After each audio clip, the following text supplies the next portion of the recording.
Good morning dear student. आज हम लोग पढ़ेंगे घातांक। पिछली वीडियो में हमने पढ़ा है घातांक के नियम। पहला नियम हम पढ़ चुके हैं, a to the power m गुणे a to the power n बराबर होता है a to the power m plus n। ठीक है ना।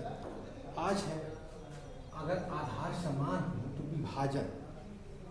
दूसरा नियम ये आपका दूसरा नियम है, अगर आधार समान हो तो हम विभाजन कैसे करेंगे। जैसे आपका दिया है e to the power m भागे e to the power n, है ना। e to the power m भागे e to the power n, इसका हो जाएगा आपका आधार तो वही है, दोनों आधार समान है कि नहीं है ना, समान। तो इसका हो जाएगा a to the power m minus n। मैंने पहले वाले घात से दूसरे वाले घात को घटा देंगे, a to the power m minus n। बात समझ में आ रही है। लेकिन यहाँ एक शर्त है, जैसे m ग्रेटर देन n, यानी कि m जो घात है n से बड़ी होनी चाहिए। बात समझ में आ रही है। m घात जो है n घात से बड़ी होनी चाहिए, तब यह रूल्स फॉलो करेगा आपका a to the power m minus n। बात समझ में आ रही है। ये भागफल है ना, विभाजन हो रहा है कि नहीं हो रहा है, हो रहा है ना। बात समझ में आ रही है। अब इसका एग्जाम्पल ले लो आप, एग्जाम्पल ले लेते हैं इसका, कोई भी एग्जाम्पल ले सकते हैं। जैसे 7/, एग्जाम्पल लेंगे तो आप क्लियर हो जाएंगे बिल्कुल। 7/9 टू दी पावर 5 भागे 7/9 टू दी पावर 2 स्क्वायर, है ना। आप देखो इसमें, आप देखो आधार दोनों समान है, 7/9 है ना, आधार समान। विभाजन हो रहा है क्यों हो रहा है। अब इसका क्या हो जाएगा, आधार तो वही रहेगा, बराबर 7/9 की पावर आ जाएगा आपका m हो गया a, n हो गया a। बात समझ में आ रही है। ये हो गया आपका m, ये हो गया आपका n। m बड़ा है n से ना, तो m बड़ा है तो 5 माइनस 2 होगा ना। आप देखिए, अब इसको घटा दो आप, 7/9 की पावर हो जाएगा 5 में से 2 जाए कितना बचेगा, 3। तो ये आपका आंसर आ जाएगा। बात समझ में आई। अगर आधार समान हो तो उसका विभाजन कैसे करेंगे। अगर आधार समान हो, एक पावर n है बराबर a to the power m minus n। सब क्या है, m बड़ा होना चाहिए n से। बात समझ में आ गई। अब दूसरा आप देखते हैं, इसी में एक विभाजन और है।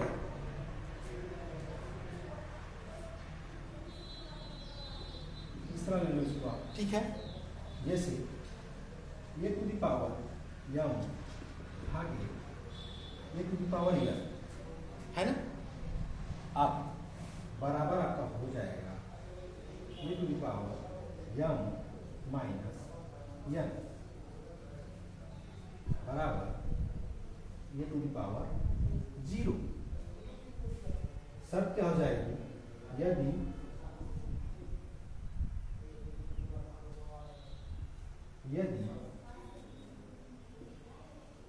m इक्वल n, मतलब शर्त है कि m n के बराबर हो तब। अगर m घात n की बराबर हो तो ए टू दी पावर 0 होगा ना। अरे m और n बराबर होंगे तो a to the power m minus n, m में से n घटेगा तो यह भी n के बराबर ही है ना, तो यह भी m हो जाएगा। और दोनों जब आपस में घटेगा तो मान क्या आएगा, 0 आएगा ना, ए टू दी पावर 0। कब, जब m बराबर हो n के। बात समझ में आ रही है। ओके, इसका एग्जाम्पल ले लो आप, बिल्कुल समझ जाओ, क्लियर हो जाएगा। ठीक है। एग्जाम्पल इसका ले लेते हैं, कोई भी एक एग्जाम्पल ले लो आप। जैसे 5/4 पावर 5 है ना, भागे 5/4 के पावर 5 है ना।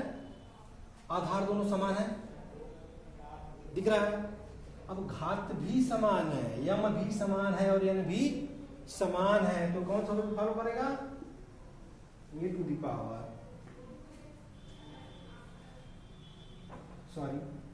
5/4 की पावर हो जाएगा आपका 5 - 5 बराबर आ जाएगा 5/4 की पावर 0 आएगा ना, 0 5 में 5 जाएगा 0।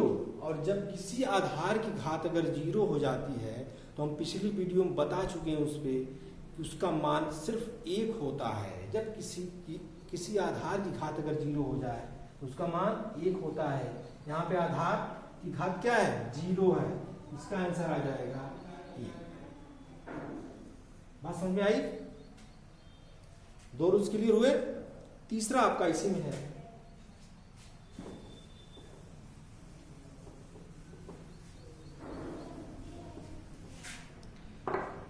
तीसरा आपका है ये टू दी पावर यम, ये टू दी पावर यम है ना। इसमें भी आधार समान है ना।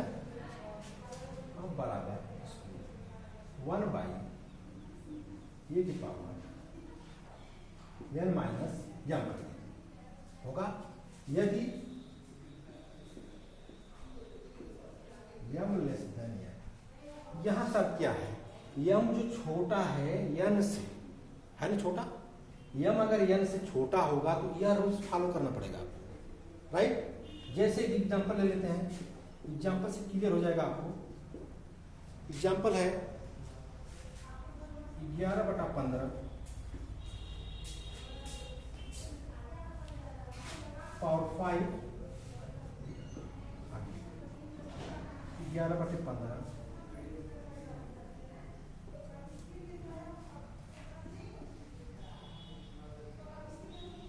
से आधार सेम है यहाँ पे बिल्कुल, लेकिन घात इसकी अलग है। यम 5 है, यन 7 है, यन बड़ा है यहाँ पे ना, यही रूल्स फॉलो कर रहे हैं यहाँ पे। यम क्या है? छोटा है ना यन से, यन वाला बड़ा हो गया यहाँ पे, तो कौन सा रूल फॉलो करेगा? ये वाला करेगा, है ना। अब देखो यहाँ पे 1/, आधार क्या आपका है? 11/15, 11/15 है कि पावर हो जाएगा आपका n माइनस यम। n क्या है? 7 और माइनस यम, यम क्या आपका? 5 है ना। 1/11/15 पावर हो जाएगा आपका 2 होगा ना। अब इसके बाद देखो यह बटे में है ना, तो जब बटे में तो ये ऊपर जाएगा नहीं जाएगा, नीचे वाला क्या जाएगा? ऊपर। तो यहां पर हो जाएगा आपका 15/11 की पावर 2। ये आपका आंसर है। क्लियर हुआ? बात समझ में आ रही है इतनी? जब आधार समान हो और उसकी घात यन वाली बड़ी, यम वाली छोटी हो, तो यह रूल्स फॉलो करेंगे आप। बात समझ में आई? अब आगे आपका नेक्स्ट नियम है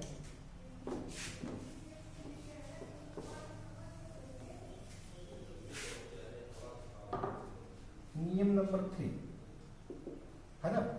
जैसे दिया है घात आधार यहाँ पे एक ही है, ए की पावर यम की पावर यन। इसका अर्थ है देखो आप, जैसे यहाँ पे दे दिया, जब किसी आधार की घात यम हो और फिर उसकी घात यन हो, यानी किसी आधार पे घात के ऊपर घात हो, तो उसका आपस में गुणा हो जाता है। क्या हो जाता है? आपस में गुणा। जैसे किसी की घात के ऊपर घात, जैसे यहाँ पे है a to the power n, घात है इसके ऊपर भी एक घात है n, तो इन दोनों घातों का आपस में गुणा हो जाता है। जैसे देख a की घात m और m की घात n, तो इसका आपस में क्या हो जाएगा? गुणा। a की घात m इंटू n। बात समझ में आई? इसको नोट भी करना है, तुम लोगों को इसको याद भी करना है। जैसे एग्जाम्पल इस पे ले लेते हैं,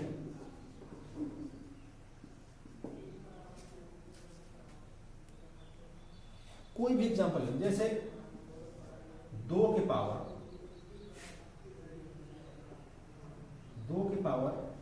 4 और इसके पावर 2 हुआ कि नहीं? घात के ऊपर घात है नहीं, आप देखो यहां पे कुछ फॉलो करेगा ये? बिल्कुल करेगा। जैसे 2 के पावर हो गया आपका 4 गुणे 2 होगा, घातों का आपस में गुणा होगा कि नहीं होगा? यहां पे हो जाएगा आपका 4 और 2 का गुणा होगा, 4 गुना 8 होगा ना, घात के ऊपर घात, 4 गुना 8। अब इसको आराम से निकाल सकते, जैसे 2 गुणे पूरी पावर 8 है ना, तो 8 पर गुणा करेंगे इसका, 2 गुणे 2 गुणे 2 गुणे 2 गुणे 2 गुणे 2 गुणे 2, 8 पर होगा गुणा, है ना? अब इसका कर लो गुणा, 2 गुना 4, 4 गुना 8, 8 गुना 16, 16 गुना 32, 32 गुना 64 और 64, 2 चौका 8, 2 छः 12, 128 और गुणे 2, 2 8 16, 2 गुना 4 1 5, 2 गुना 4, 2 1 2, 256 बराबर 256। आंसर क्या जाएगा? 256। आपका आंसर कितना आया? आपका आंसर आ गया 256। ओके बच्चों, आज इतना ही। अगली वीडियो में हम फिर आएंगे और इसके बाद हम एक्सरसाइज करवाएंगे आपको। आपका चैप्टर 1 घातांक खत्म हो चुका है। ओके, धन्यवाद।